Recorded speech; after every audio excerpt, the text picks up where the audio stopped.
Have you ever played this game called Tower of Hanoi? Maybe you've seen it somewhere. Maybe you've seen it in a math class, in a math book, or maybe you even have it at home. But today, we're going to dive into this fascinating world of this puzzle and explore how it relates to mathematics. First, let me show you how I can move all of these colored discs to another peg smoothly.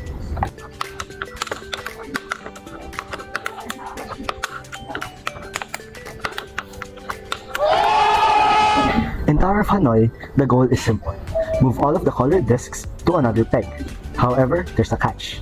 First is you only have to move one disc at a time. And second, the larger disc shouldn't be on top of a smaller disc. Let me ask you this. How do you think you would solve this puzzle? Can you move all of the discs to another peg without making a single mistake? How many moves do you think it would take to solve this puzzle? That looks so basic, man.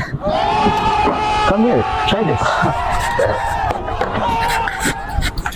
Try it. This is so easy. Wait, what's happening? No, wait. Wait. Boy, what the hell, boy? Ay, my god, hindi beautiful! naman, not for me. So, I thought it was easy, huh? Well, no surprise there. It's all about having a strategy. And it's not just about moving things around. You see, you gotta follow a specific pattern, and or else you'll end up in circles. Actually, there's mathematics behind it. Math, huh? I thought this was just a game. What's math behind it? I'm glad you asked. Now, look at this. You see, the Tower of Hanoi isn't just a puzzle. It's a perfect example of recursion, where you solve smaller versions of the same problem. And here's the cool part. There's a formula that tells you the minimum number of moves to solve it. The formula is 2 raised to n minus 1, where n is the number of discs. So for example, for 3 discs, like we're doing here, you get 2 raised to 3 minus 1, which is equal to 7 moves. Now let's understand how we got these 7 moves. Here's the strategy in action step by step. This 1 from the starting peg to the destination peg. Move this 2 to the auxiliary peg.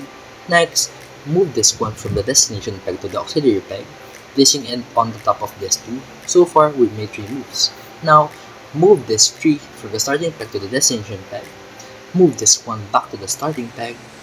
Move this 2 from the auxiliary peg to the destination peg, placing it on the top of this 3. At this point, we're at 6 moves. Finally, move this 1 from the starting peg to the destination peg, completing the puzzle. Oh, 7 moves in total. So we're basically solving smaller sub-problems each time. So when we move the top n minus 1 disc, we were essentially solving the puzzle for the first 2 discs. The largest disc gets moved last, and the other discs are placed on their right positions. Yes, that's right. See how the number of moves grow every time you add another disc. So for example, for 4 discs, that's 15 moves. And for 5, that's 31 moves. It essentially doubles every time you add another disc to the equation. Now, let me ask you this. If you have 7 discs, what is the least number of moves you need to make in order to transfer all of the 7 discs to the destination peg? It's 127.